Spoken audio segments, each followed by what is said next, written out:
নমস্কাৰ, মই গকুল হালৈ। আপোনালোকে চাইছে জি এডভাইচ। আজি আপোনালোকৰ মাজত দুটি নতুন পদ্ধতি লৈ আহিছোঁ। পদ্ধতি দুটা মই দেখাবলৈ বিচাৰিছোঁ। আমৰ জোৰা কলম পদ্ধতি। আপোনালোকে আজিকালি গম পায় আধুনিক কৃষি বিজ্ঞান পদ্ধতিত খুব কম সময়তে ফলাফল লাভ কৰিবলৈ সক্ষম হৈছে। আপোনালোকে ইয়াত দেখিবলৈ পাইছে একেবাৰে সৰু সৰু আম গছতে এনেধৰণে আম লাগি আছে। ইয়াত আপোনালোকে দেখিবলৈ পাইছে এইজোপা আমতো এনেধৰণে আম লাগিছে, এই এজোপা ইয়াতে আম লাগিছে। আৰু এইবিলাক আম আপোনালোকে লক্ষ্য কৰিছে আমৰ পুলি সৰু সৰু পুলিতে এনেধৰণে ফুলিছে। এইবিলাক অল টাইম ফুলি থাকে, এনেধৰণে অল টাইম লাগে 12 মাহিয়া আম। গতিকে এই যিটো পদ্ধতি, এই পদ্ধতি হ'ল জোৰা কলম পদ্ধতি, আমৰ জোৰা কলম পদ্ধতি। মই আজি আপোনালোকৰ মাজত আমৰ দুটা জোৰা কলম পদ্ধতি আলোচনা কৰিম। তাৰ বাবে আমাক কি কি সঁজুলিৰ প্ৰয়োজন হ'ব? প্ৰথমতে আমাক কাটাৰ লাগিব, এই ধৰণৰ কাটাৰ লাগিব। আমি কাটাৰৰ ব্যৱস্থা কৰিব লাগিব, ভাল ধাৰ থকা কাটাৰ। তাৰপিছত আমাক লাগিব কাটাৰখন বীজাণুমুক্ত কৰিবলৈ এটি বীজাণুনাশক। তাৰপিছত আমাক লাগিব অলপ পলিথিন লাগিব, এনেকুৱা প্লাষ্টিক লাগিব। এইটোৰ কাম থাকিব, আপোনালোকে দেখিব পাৰিব এইটোৰ কাম। তাৰপিছত লাগিব আমাক উন্নত জাতৰ আমৰ দুটি ডাল লাগিব, আমৰ ডাল লাগিব। এই উন্নত জাতৰ আমৰ ডাল আপোনালোকে ধৰক কেতিয়াবা ক'ৰবাত ফুৰিবলৈও যাব পাৰে। এনেকুৱা ডাল আপোনালোকে ক'ৰবাত দেখিব যে ধুনীয়া আম লাগি আছে, ডাঙৰ ডাঙৰ আম বা খুব ভাল সোৱাদযুক্ত আম আপোনালোকে কেতিয়াবা পালে আপোনালোকে ঘৰলৈ লৈ আহিব পাৰিব। আৰু এনেধৰণে আম বেলেগৰ আমৰ ডাল বেলেগৰ পৰা কাটি আনিলে আপোনালোকে এটা কথা লক্ষ্য কৰিব, এনেধৰণৰ পলিথিনত আপোনালোকে ভৰাই আনিব। এনেধৰণে কাটি ধুনীয়াকৈ কাটি 6 পৰা 8 ইঞ্চি দীঘলকৈ কাটি আপোনালোকে ডালবিলাক লৈ আহিব। আৰু এনেধৰণে পলিথিনৰ ভিতৰত আপোনালোকে 2 দিনলৈকে ৰাখিব পাৰিব। গতিকে আপোনালোকে ক'ৰবাত গ'লে ৰাতি থকাকৈ গ'লেও এনেধৰণে খুব ভাল আমৰ যদি বিধান আপোনালোকে দেখা পায়, তেতিয়াহ'লে আপোনালোকে এই ধৰণে আমৰ ডাল কাটি লৈ আহিব। এতিয়া প্ৰথমতে আমি আমৰ ডালৰ অতিৰিক্ত পাতখিনি আঁতৰাই লওঁ। তাৰ বাবে মই এখন কাটাৰ লৈ লৈছোঁ। এতিয়া কাটাৰখন প্ৰথম কথা বীজাণুমুক্ত কৰি ল'ব লাগিব। ইয়াত মই কাটাৰখন প্ৰথমতে বীজাণুমুক্ত কৰি লওঁ।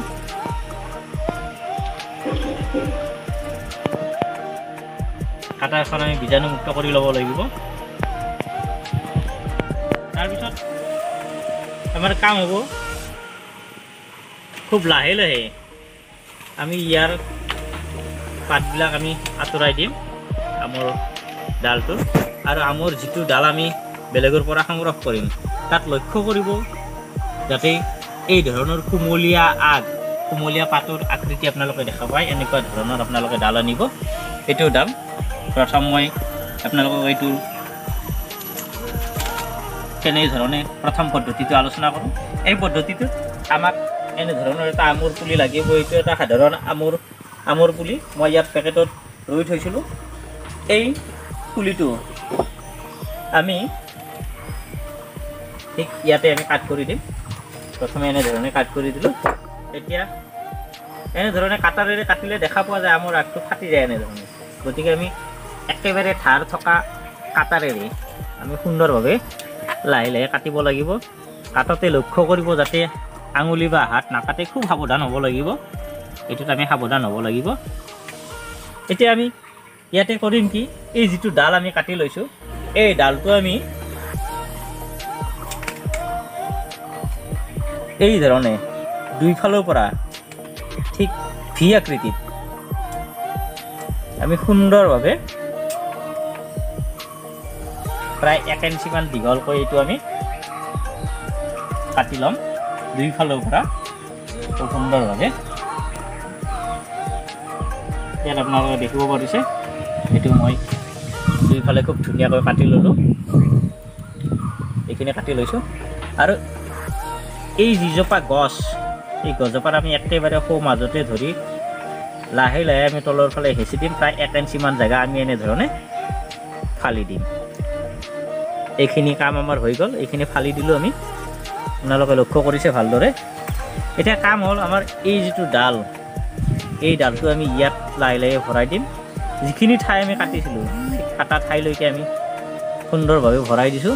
আপোনালোকে ইয়াত লক্ষ্য কৰিছে। এতিয়া মই আপোনালোকক দেখাইছিলোঁ এনেধৰণৰ প্লাষ্টিক।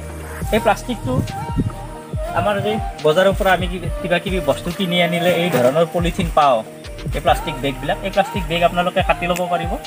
কাটি লৈ তাৰ পৰা আপোনালোকে এই ধৰণৰ দীঘল ৰছী বনাই ল'ব। আৰু এতিয়া তলৰ পৰা আপুনি একেবাৰে টানভাৱে মেৰিয়াব, টানকৈ মেৰিয়াব প্লাষ্টিকটো, টানকৈ এনেদৰে গোটেই যোৰাটো সুন্দৰভাৱে মেৰিয়াই দিব, খুব টানকৈ, অলপো যাতে খালী ঠাই ৰৈ নাযায়। একেবাৰে আপোনালোকে এনেদৰে টানকৈ মেৰিয়াব ভালদৰে, এইটো একেবাৰে ভালদৰে এই ধৰণে মেৰিয়াব। এইটো জৰা কলম পদ্ধতিৰ আটাইতকৈ সহজ আৰু সফলতা লাভ কৰিব পৰা এটা পদ্ধতি। এইটো সকলোৱে সফলতা লাভ কৰিব পাৰে। এই ধৰণে আপোনালোকে নিজেও কৰি চাব, এইটো সফলতাৰ হাৰ ৯৯%।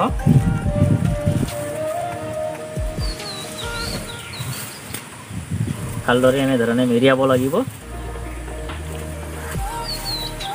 জৰা কলম কৰা সুন্দৰ পদ্ধতি।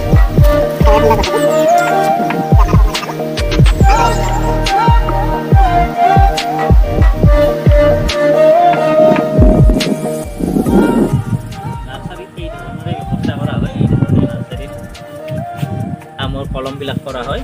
আৰু এনেধৰণে কলম কৰাৰ পিছত এইবিলাক একেবাৰে চাপৰতে লাগে, চাপৰতে লাগে এই আমবিলাক। এই ধৰণে আমি জৰা কলম পদ্ধতিৰে খুব সোনকালে ইয়াৰ আমি ভাল ফল ভোগ কৰিব পাৰোঁ।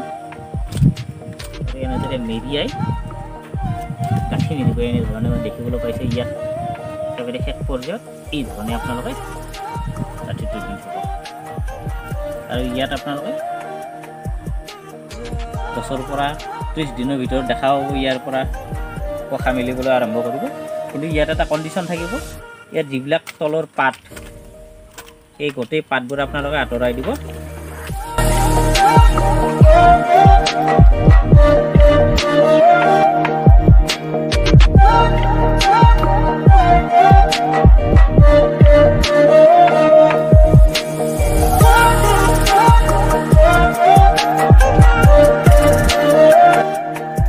আৰু কলমটো সম্পূৰ্ণ নোহোৱালৈকে, যেতিয়ালৈকে এইটোৰ পৰা সফলতা নিশ্চিতভাৱে নহয়, তেতিয়ালৈকে ইয়াৰ কলমৰ তলত যিখিনি অংশত নতুনকৈ পোখা মেলিব, এই পোখাবিলাক আপোনালোকে ভাঙি থাকিব।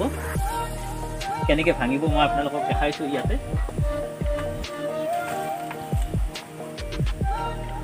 ইয়াত এজোপা আপোনালোকে দেখিছে, একেই ধৰণে ইয়াত কলম কৰা হৈছিল, একেই পদ্ধতিৰে।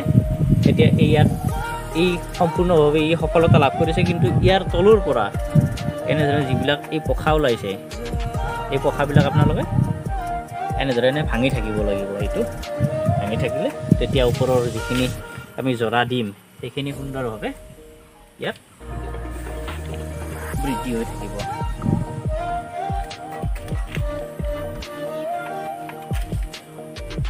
এতিয়া আপোনালোকক মই দ্বিতীয় এটা পদ্ধতি দেখাবলৈ বিচাৰিছোঁ, জৰা কলম দিয়া দ্বিতীয় পদ্ধতি। এইটোতো আপোনালোকে গছৰ যিটো মাতৃ প্লেনৰ পৰা আপোনালোকে ডাল আনিব, ডালটো ভালদৰে পাতবিলাক আঁতৰাই লওক।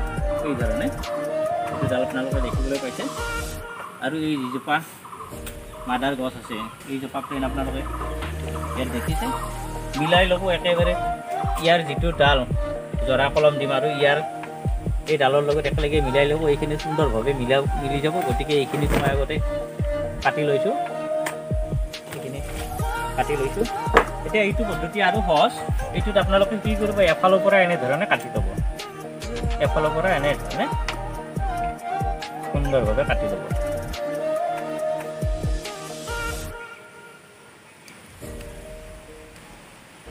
আৰু এই ডালটো একফালে আপোনালোকে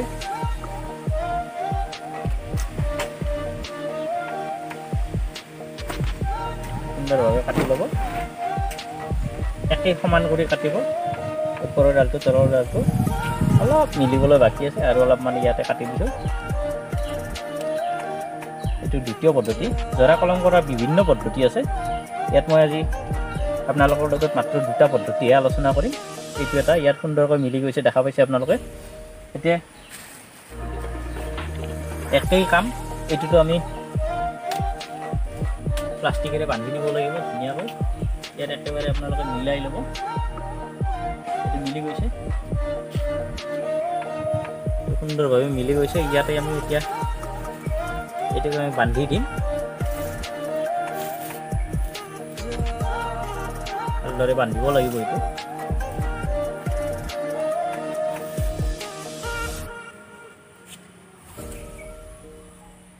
জৰা কলম কৰা এইটো এটা পদ্ধতি, এইটো একেবাৰে সহজ পদ্ধতি আৰু এইটোতো সফলতাৰ হাৰ ৯৯%।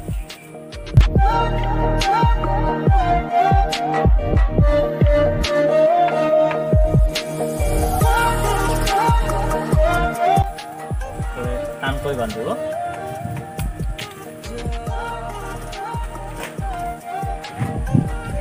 ইয়াতে ভালদৰে বান্ধিছোঁ, আপোনালোকে লক্ষ্য কৰিব পাৰিছে।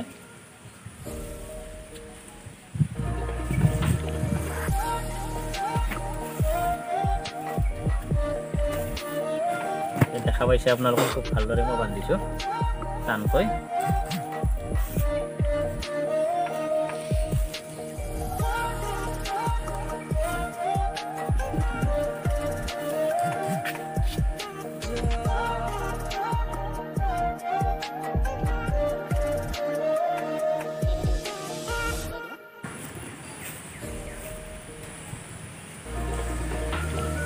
আৰু ইয়াত গাঁঠিটো দিওঁতে এই মেৰিয়াই আনি এনেকৈ আঙুলিৰ ওপৰত উঠাই ল'ব।